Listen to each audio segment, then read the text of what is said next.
How does money influence political campaigns? In good ways, in bad ways. It's why some candidates win. It's why some great candidates lose. It's why some candidates go to jail. I have been in this business 45 years. I know of what I speak, and I got some really interesting things to tell you about money in politics. Stay with me.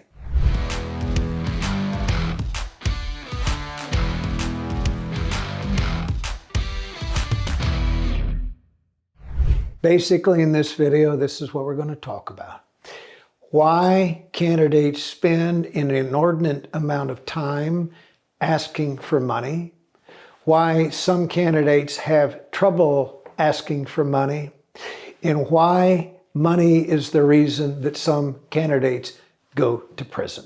Let's talk about what money does for a political candidate. It is very basic and fundamental. Money allows you to reach voters.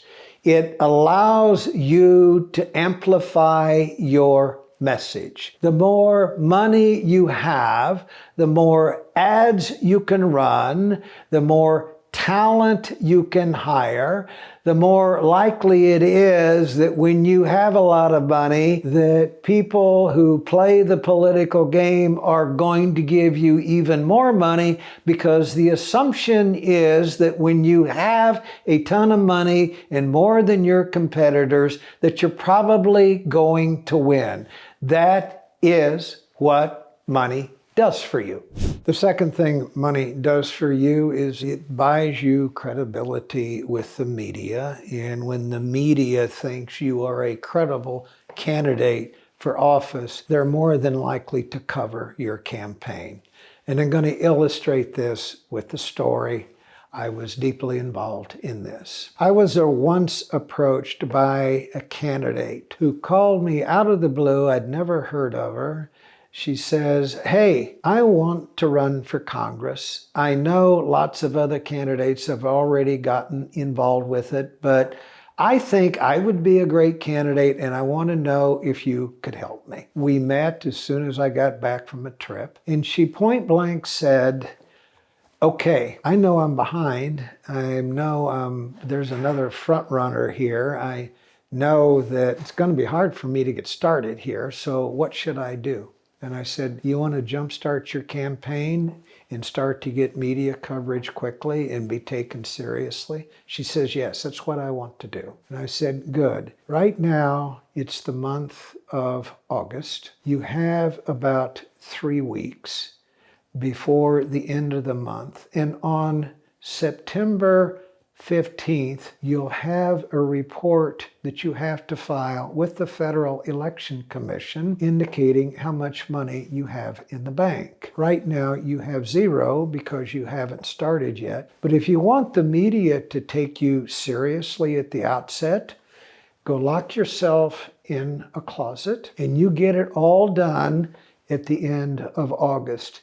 You need to raise $250,000 in the next 3 weeks. Then get your paperwork done and file your report, not on the 15th of September, but file it early on September 10th. She says, "Fine, that's what we will do." And by God, she did it. In 3 weeks, she raised $250,000. She filed that report before all of the other candidates did. She did it on a slow news day. We leaked that to the press. She got a story before anyone else had filed their report, indicating that she had raised a ton of money in a very short period of time.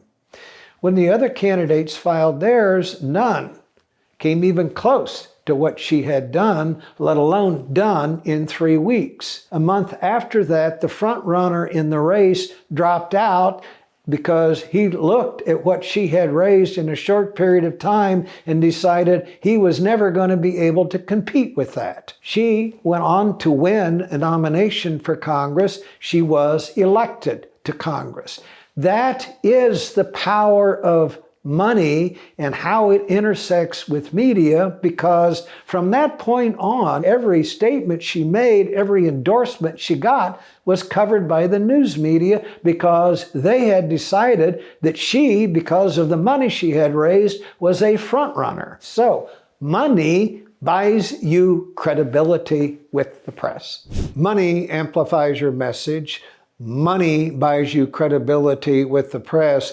Let's do a deep dive into how money helps you raise a talented staff. There are lots of people who work in political campaigns in the United States and around the world. The ones who are best at their specialty tend to command higher salaries.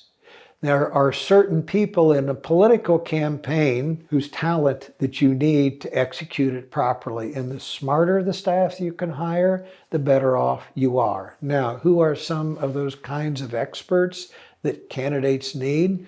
Targeting efforts, targeting people who are worth their weight in gold as they sift through millions of data points and can figure out just the right configuration of your targeted audience. The ad makers who are adept at what they do, who are specialists in producing TV or radio ads or mail pieces that evoke a reaction from voters. The volunteer coordinators who are out there who can recruit an army of people who go out and knock on doors. The more talented your staff, the better off you are. And it is an ignored component of a political campaign. It's not just the ads that you run, it's the strategic input that you have from a talented staff. Of course, you want to hire the best staff money will buy. If you got money to spend, you can get great staff.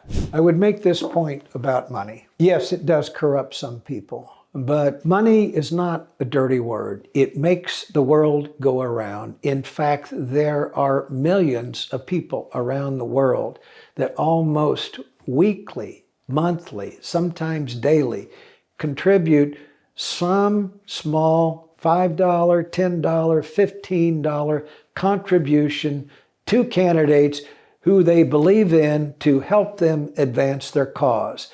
That doesn't corrupt politicians. It's what we call a participatory democracy, and it is the way it should work. Each and every day, I get a text message or an email, sometimes 20 a day, from candidates asking for money. There is nothing nefarious or dirty about it. In fact, quite often I give. Okay, so now that we've talked about the wonders of having money in a political campaign, I want to address something about why candidates have trouble asking for it. Here's the truth. If you are a candidate for public office and you cannot bring yourself to ask for money, you will not get any money. If you cannot ask, you will not get. And I recall a conversation I had not long ago with a candidate who called me to tell me he was dropping out of a race. He had been in touch with me months before. We hadn't settled on a long-term agreement, but then he called and says, I can't go any further. And I said, what was the problem with your campaign? He said, I ran out of money. And I said, how much did you raise? And he said, I didn't raise any.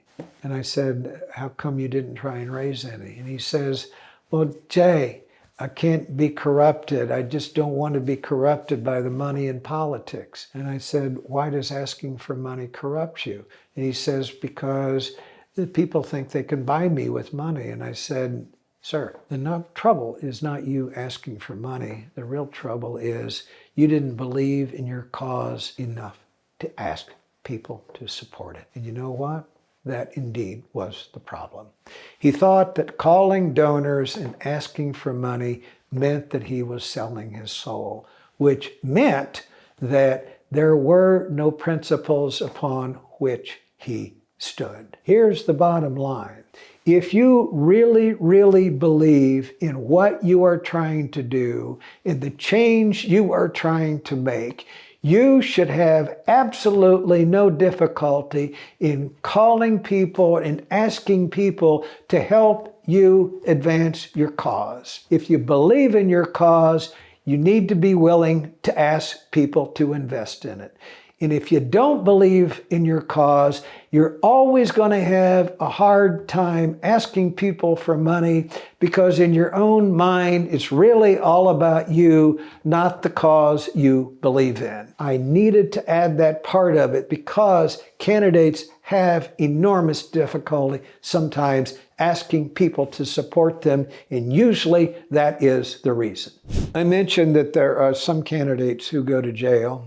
And I mentioned there are some candidates who are corrupted. And it's true. You pick any profession in the world, it is going to have its share of bad actors. Money does not corrupt you. The only thing that can corrupt you is you. And I want to relate a story once that a Speaker of the House in California, he was speaking to a class of freshman legislators who had been elected to the California Assembly. And one of the freshman legislators said, yeah, but we're going to have to vote on stuff and laws and bills that affect the people who gave us money to get here. How can I tell someone no who's given me a check? And the speaker looked at him and says, if you can't go to the parties of people who gave you money and drink their booze and go vote against them the next day when their bill comes up in the state legislature, you have no business being in the California State Assembly. His way of saying that your principles and your moral code must be intact. If you want to survive in politics, and if you want the will to say no to people who've helped you get there. In fact, the test of being a statesman is being willing to tell someone who's given you money that on this particular case, you cannot be with them.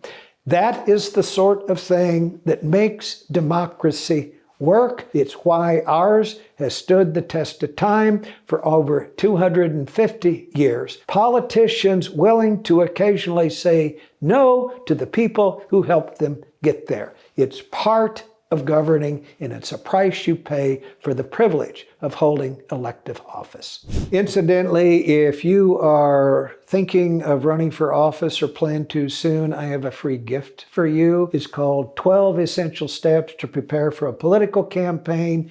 All you need to do is click the link below this video and you'll get your free copy. For the last few minutes, we've been talking about how money influences campaigns. I have a gift for you while this information is still fresh in your mind. It's another video, how to raise money in a political campaign. If you're interested in running for office, click on the link, watch it, take notes, because you're going to find some gold in that video.